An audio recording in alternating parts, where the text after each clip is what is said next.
নমস্কার, আমি প্রিয়াঙ্কি। আজ চলে এলাম একটি মিনি ব্লগ নিয়ে। এটি হলো ন্যারোগেজ রেল লাইন।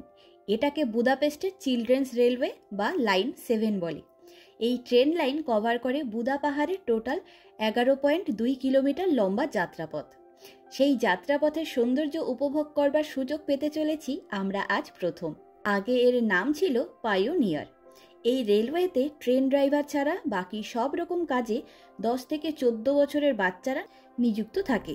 তবে তাদের সব কাজকে গাইড করবার জন্য বড়রাও রয়েছে পাশাপাশি। যেমন ধরুন স্টেশন মাস্টার, টিকিট ইন্সপেক্টর সহ বাকি সব কাজের জন্য এখানে কাজ করে বাচ্চারাই।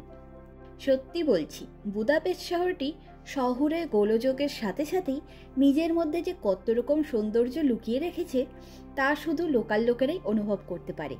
এই সম্পূর্ণ জায়গাটি বুদাপেস্ট শহরের মধ্যে বুদা পাহাড়ের মধ্যেই অবস্থিত, কিন্তু দেখে বোঝবার জো নেই।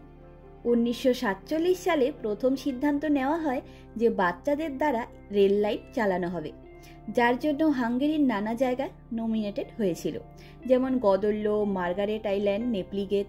কিন্তু ফাইনালি 1948 সালে এই রেলওয়েসের জন্য বুদা পাহাড়কে মনোনীত করা হয়।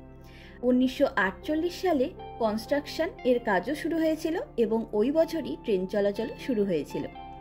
এই রেলওয়ে শুরু করার সিদ্ধান্তের পেছনে মেন কারণ হলো রেলওয়ের ব্যাপারে বাচ্চাদের উৎসাহ জাগানো এবং সম্পূর্ণ রেলওয়ে ডিপার্টমেন্টের কী করে সব কাজগুলো করা হয়ে থাকে সেই বিষয়ে বাচ্চাদের জানানোর জন্য, এবং সেই কাজে উৎসাহিত করবার জন্যই বিশেষত এই রেল লাইন শুরু হয়। তবে অবশ্যই পাশাপাশি ট্যুরিস্ট অ্যাট্রাকশন হিসেবেও এটি ভীষণ বড় ভূমিকা পালন করে। কি দারুণ সুন্দর সম্পূর্ণ এরিয়াটা দেখুন! মনে হচ্ছে যেন কিছুক্ষণের মধ্যেই বুদাপেস্ট শহর থেকে অন্য কোনো গ্রামে চলে এসেছি।